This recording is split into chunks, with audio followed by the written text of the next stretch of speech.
È inaccettabile che si facciano le proteste contro un signore che è uno degli uomini, o forse il più ricco al mondo, che sceglie Venezia per sposarsi. E quindi andare lì a protestare contro chi ci porta ricchezza è una vergogna. È una condanna ferma, senza se e senza ma, quella lanciata dal presidente della regione Luca Zaia durante un evento in un'azienda di Conegliano all'azione che il neonato comitato No Space for Bezos, nessuno spazio per Bezos, ha messo in atto dal campanile di San Giorgio.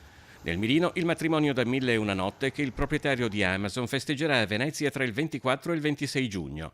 Per Zaia, come per l'amministrazione comunale, un grande evento che dà lustro alla città. Per il comitato, invece, la riduzione di Venezia ad un locale da affittare al miglior offerente. Purtroppo dopo i no Mose, i no TAV, eccoli che arrivano i no matrimoni. È purtroppo per alcuni un'occasione di visibilità, in particolare per i centri sociali, per tornare alla ribalta e farsi fare qualche articolo sulla stampa internazionale. Dopo il raid a San Giorgio, il sindaco Luigi Brugnaro si è domandato in quale città si faccia un comitato contro un matrimonio, aggiungendo che si vergogna di queste persone e che bisognerà chiedere scusa a Jeff Bezos, con un patrimonio stimato vicino ai 207 miliardi di dollari, l'uomo più ricco del mondo dopo Elon Musk.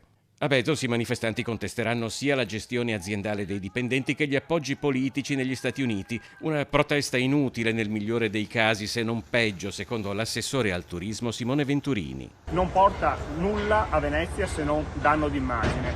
Passa l'immagine di una città che vuole respingere, che vuole allontanare tutti, che non è attrattiva per gli investimenti. Le polemiche che si consumano anche attorno al matrimonio di Jeff Bezos riportano nuovamente al dibattito sullo sviluppo economico scelto da Venezia negli ultimi decenni, piegato secondo i suoi detrattori alla logica del grande evento, del turismo sfrenato che spopola la città e offre solo lavoro precario, votato viceversa allo sviluppo e all'internazionalità per i suoi sostenitori. Sentire addirittura che qualcuno sta programmando, come quei lazzaroni di Barcellona, le pistole ad acqua contro i turisti, a me non sembra che questo sia fare un danno ai turisti, se fare un danno al Veneto